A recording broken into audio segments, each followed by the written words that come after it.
After the last 30 days of a nasty blood infection that took me down, I am finally back, ready to film more videos. And this morning, today, it's a very exciting one. The reason it's 3:42 a.m. right now is because I'm all packed to leave to Maui, Hawaii, and check off the next national park on my quest to 63. Right now I'm at 54, and in this video, we're gonna make it 55.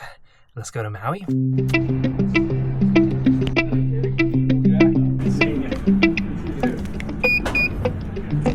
Thanks.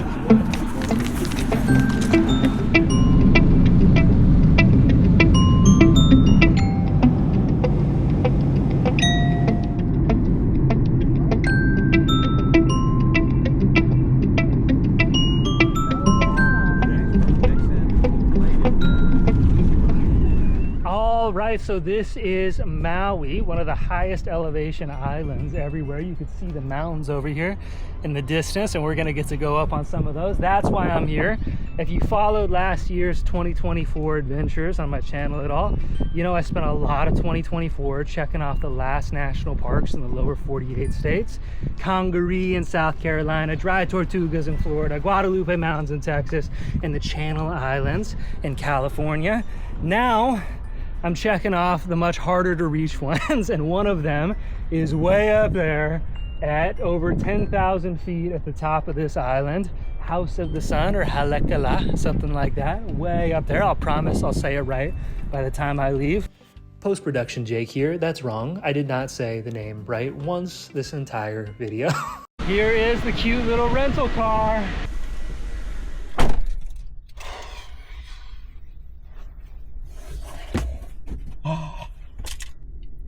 Listen, I got a confession to make. I've never liked coming to Hawaii. I've never been to Maui, but I've been to the big island of Hawaii 3 times, and I've never really wanted to go back ever. Now I'm on Maui, and I don't really know what to expect, but I'm here for a full week, and it's kind of a special trip for me because I'm living in my car again. If you watched my last couple videos, I just got my new van build out, and I've been living the dream in that van build. I was just super sick in it for a while, and now it's the golden age of van life.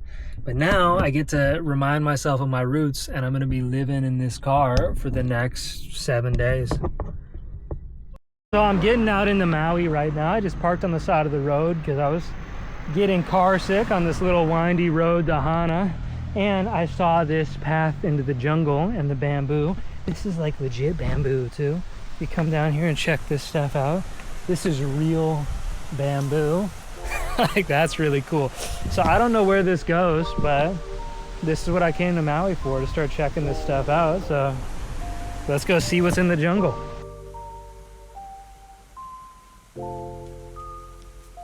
I feel like I'm doing pretty good for being 2 hours into Maui. Look at the waterfall. That's pretty crazy. And look at the look at the bridge to get across.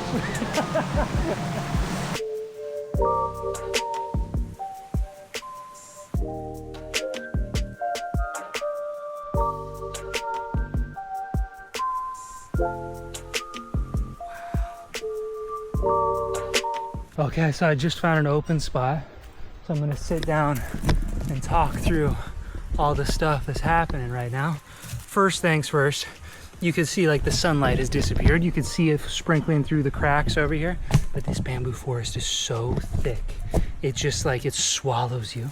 And there's only like one trail, so I think I know the way back. I shouldn't have a problem, but this is so crazy. This is so crazy. Second thing, I haven't hiked in the jungle in so long. I've been in the Colorado cold for months, freezing, like 2-degree weather. This is working me so hard. I'm getting a headache. I'm dehydrated. Like, I'm feeling bugs start to bite me, and like I'm having a reaction just because I haven't had to deal with this in so long, and it's so cool. All right, so that's really interesting. And the third thing, I've never been in a bamboo forest like this. Whenever the wind blows, it's like there's a giant creature that moves through the bamboo. It all moves as one, and it all goes and it moves in sections, so you're always looking around expecting to see somebody or something, but this place is just a total different world. The further I go in here, the more it feels like I'm stepping on like an alien planet. I'm gonna drink some water and I'm gonna see how much further we can go. This is so cool. Dude, this is crazy. Not 90 seconds after I filmed that video, Lost in the Jungle, look at where I am. I'm in like a wide open space with fresh water running through the middle of this jungle island in the middle of the Pacific.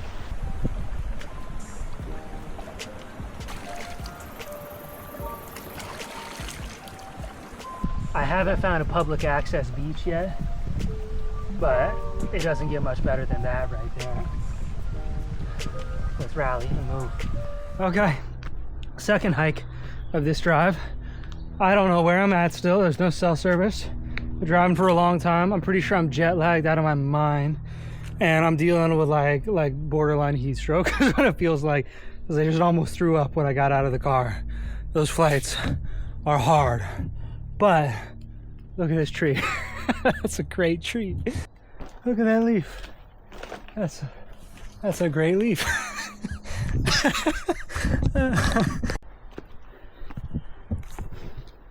Okay, getting the feeling there might not actually be a wow zone at the end of the trail. Listen, here's what we're gonna do. I've been up for like 20 hours and it's getting dark. I don't really know what time it is. I might just be in a bamboo jungle, but I'm starting to talk nonsense. I'm very sleepy, and I still have no idea where I'm gonna sleep or how long the road is that I'm on right now. So I'm just gonna bring you back whenever I find my sleepy place tonight, and then catch up with you tomorrow morning, and we'll go to House of the Sun. Halakalala, halakalalala, that one. Okay, this is it. Night one of unofficial sleeping spot. I don't know if I'm gonna get woken up or not. This is the thing with Maui, I can't really get off the main road because it's just jungle and rock. But let's hop inside and I'll show you how I'm gonna sleep tonight. Normally, I would never expose myself in a car like this because I'm in a public area, but for the YouTube video and explaining car life, I think this is important to do. So if you're new to my channel, you might not know, I lived in my car for 2.5 years and lived in my van for a full year in a shell, and now have lived in my built-out van for like 2 months.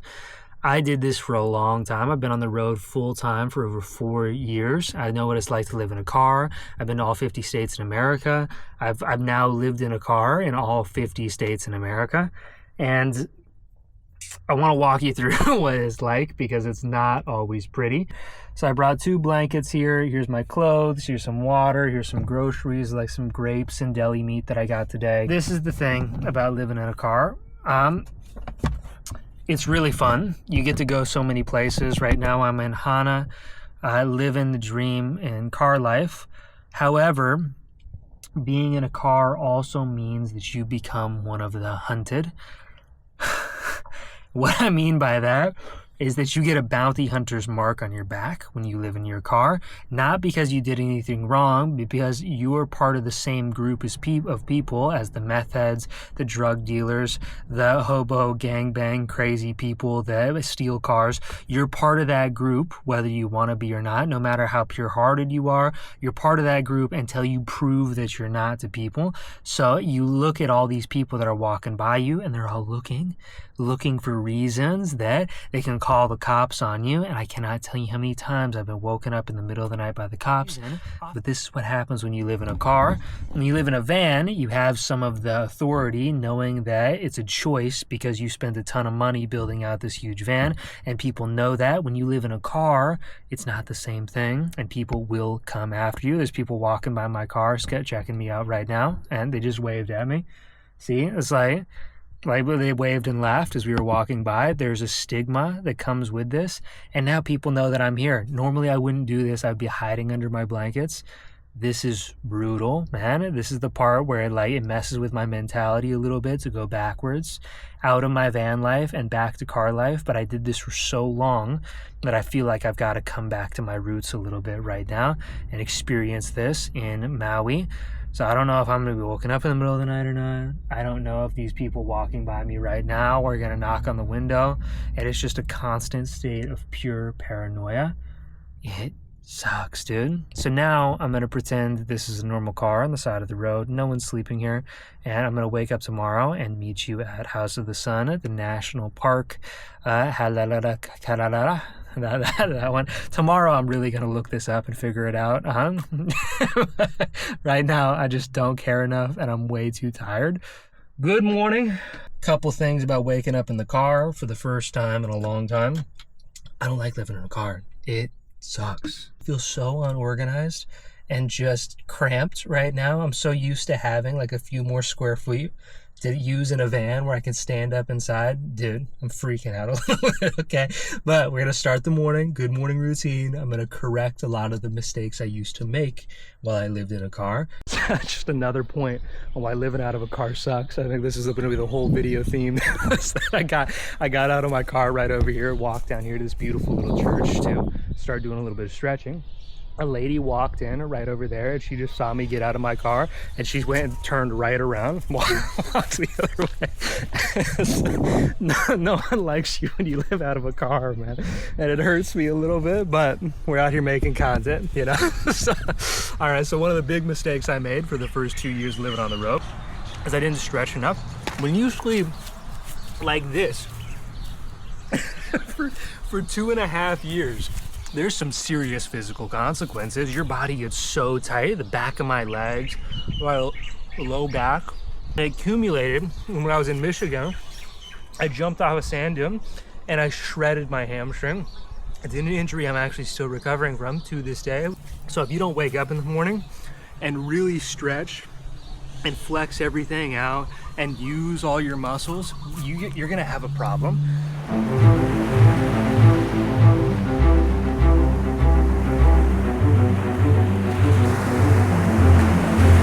I've been driving for like 3 hours, over 3 hours, but look at this now. I'm in the clouds. I'm climbing the mountain up to the House of the Sun here on Maui. Okay, dude, what the heck is this place? Oh my gosh.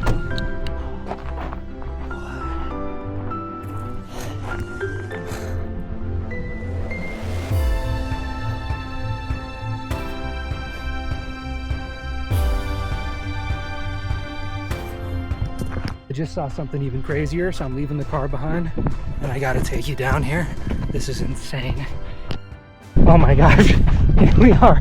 Okay, this is looking down into the crater, the ancient caldera of the volcano that created Maui. It's 10,000 feet in elevation on what is a tropical island, but you'd never get standing up here. Thousands of feet above the clouds, in the middle of the Pacific Ocean. I'm looking into a caldera that must be like 4 or 5 miles across. It looks like such a long hike, but I think I have to go down there. I think we have to go.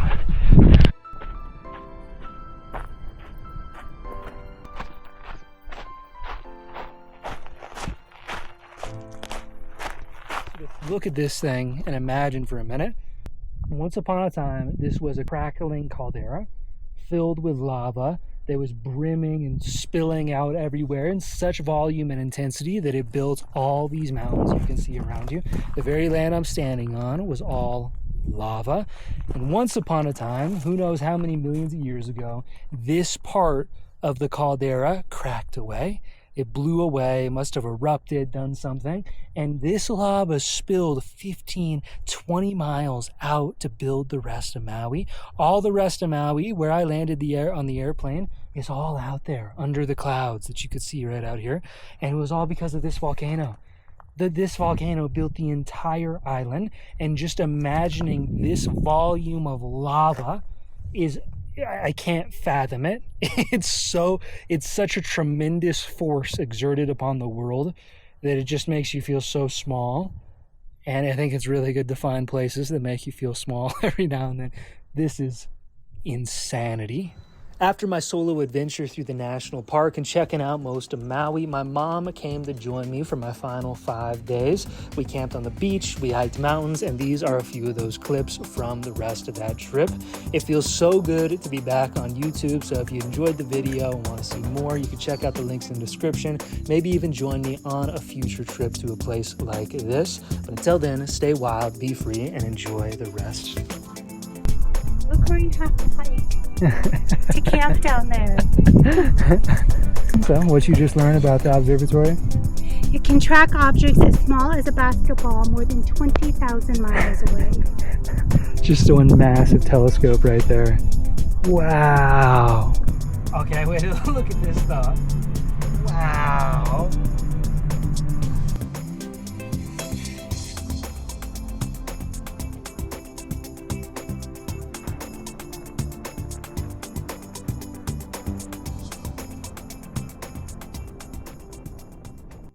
The rest of this video might be the greatest bonus clip we've ever made.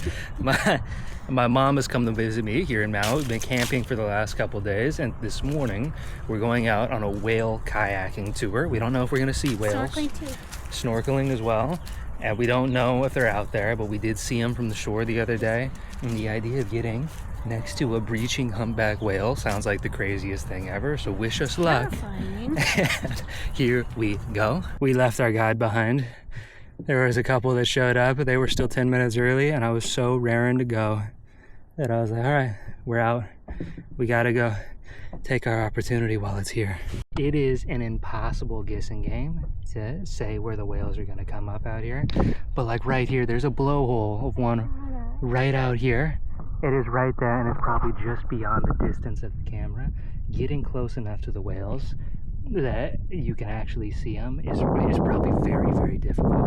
But we're out here, and we are among the whales. They swim among us. It's not much cooler than that. Let's see if we're lucky enough to get closer.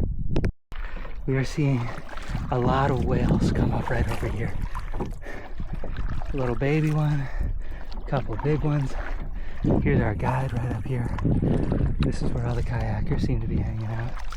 So we might have found a hot spot. The best we can hope for is the whales try to decide.